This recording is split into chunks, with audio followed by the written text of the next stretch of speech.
Praise the Lord, everybody. Good morning, good morning, good morning. Welcome back to another Good Morning Grief Devotion. It's Shabbat.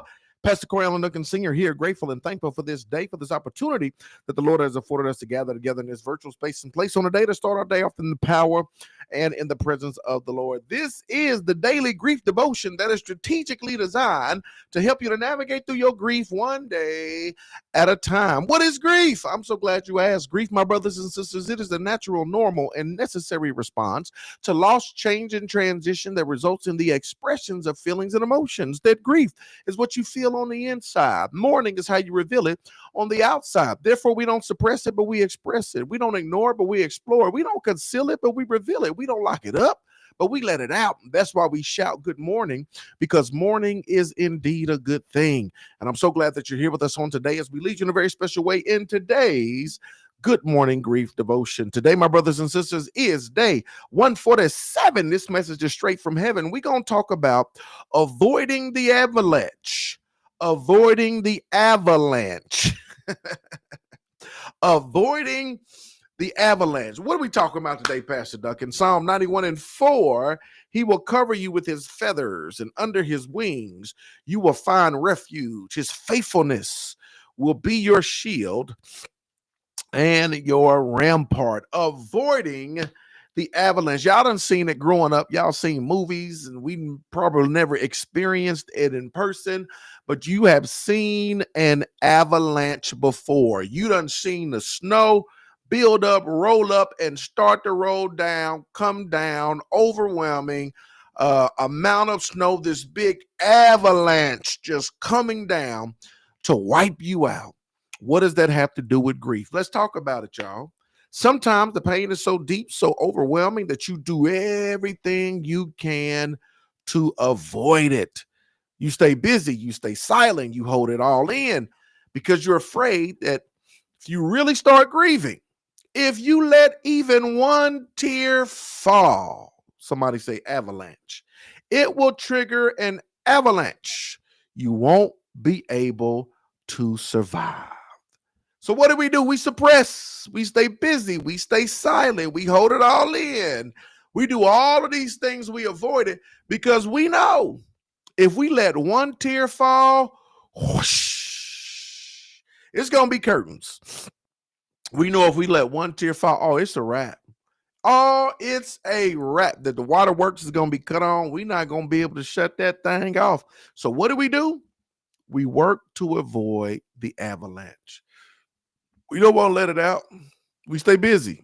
We stay silent. What else we do? Stay busy. We stay silent. We hold it all in. We avoid. We do whatever we can to avoid it because we don't want to let it all out. You fear that if you start, you'll never stop. You fear that if I start, I will never stop. Have you ever been there? Have you ever experienced that you started and you didn't stop? You started crying and couldn't stop crying. You started to let it out and you couldn't stop letting it out, that whatever you started to release, yeah, you had such a fear release because you knew and you started to release it. And you couldn't shut it off, right? It's not necessarily a bad thing. Let's talk about it. The fear is real, right? It's understandable that grief feels wild and uncontrollable, like a mountain of sorrow just waiting to collapse. So you brace yourself, build your walls, and you push it down. But what you resist doesn't disappear. It waits and it grows. This is what I need y'all to understand. What you resist, it doesn't disappear. It waits. It says, okay, I'll wait. And it folds its little arms like this. Okay, I'll wait. You don't want to cry? It says, okay, I'll wait. You don't want to let it out? It says, no problem. I'll wait. You don't want to see me? You want to deal with me? Okay, I'll wait. I never forget, y'all. I know how to deal with you. I know how to get you. I told you when Zion was born, she was at the hospital. There was so much going on for those few weeks, and got her home from the hospital. I think this was our first night home, our first day home. And was it the power? Was it the power? I think it was the light company, the gas company. It had to be the gas company. It was the gas company. The dude had came to shut off the gas. I'm like, oh, he came to the door, knocked on the door. It's like, oh, I'm here to shut off the gas. And I said, oh, hold on. I said, hold on. I said, man, we just got from the hospital. Our daughter was born. And I said, it's been a crazy month. And I know it's behind, but can you just give me a minute? I can make the payment right now. And he looked at me like with disdain and says, you better make it right now or I'm shutting your gas off. That's what he said. I said, hold up, partner. I said, I'm gonna make the payment. Like, I'm a man of my word. I'm about to make it right now. But you ain't about to talk to me like that. Like, I'm gonna need you to, to kind of put that in check. So he said, I don't have to take that. I'll cut it off right now. I said, nah, don't cut it off. I'm gonna make the payment. I just need you to be mindful of how you addressing me. I'll cut it off. And so, y'all, he went to cut it off. I didn't go ghetto. I didn't act the fool. You know what I did? I went in, I typed me up a nice little letter of complaint. I cut my hair, I put on a suit and tie, and I went down to the gas company. And I printed up 3 letters and went down to the gas company. And I said, yeah, I need to talk to a manager. And there's nobody. Here it is. I said, yeah, I have a complaint. I just had an encounter with one of your technicians, and my voice is gonna be heard. I got a complaint. And they said, well, there's nobody. Now, I'm not irate. I'm not acting a fool. But my voice will be heard, right? My voice will be heard. Sir, there's nobody available now to talk. Everybody lunch. This is what I said. I said, no problem. I'll wait. That's what I said.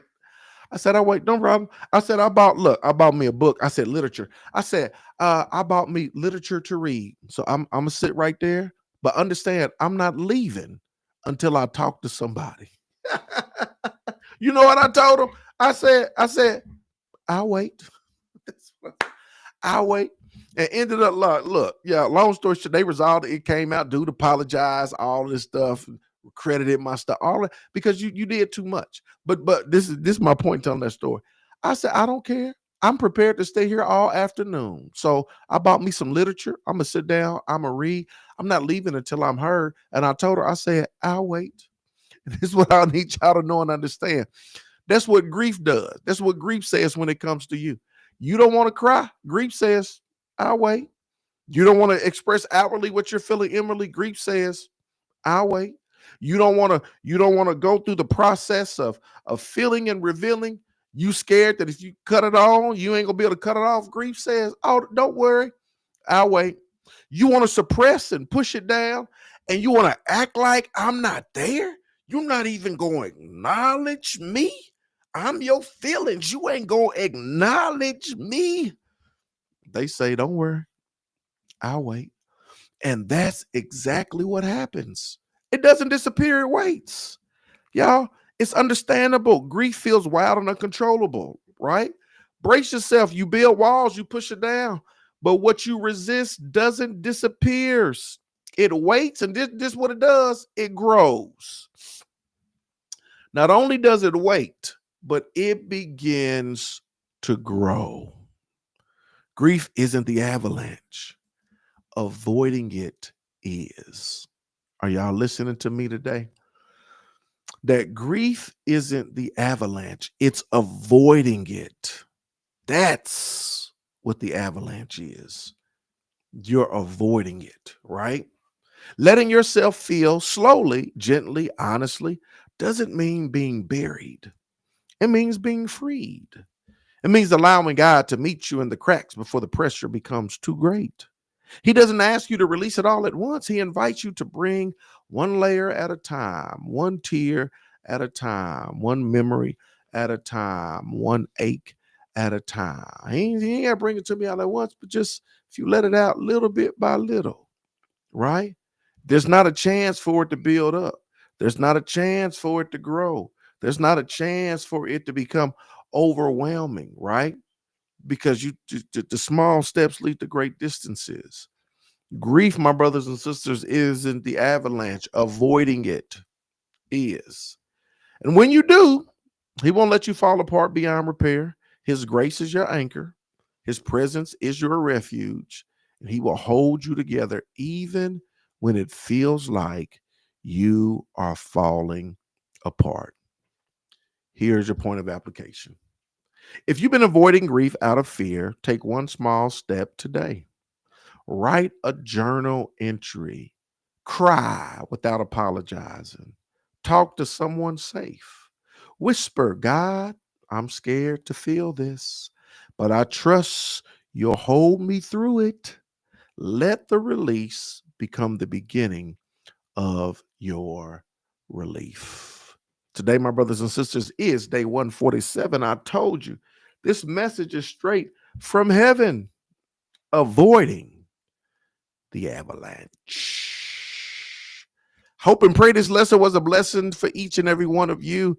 I hope and pray you avoid the avalanche of avoidance, right? You avoid the avalanche.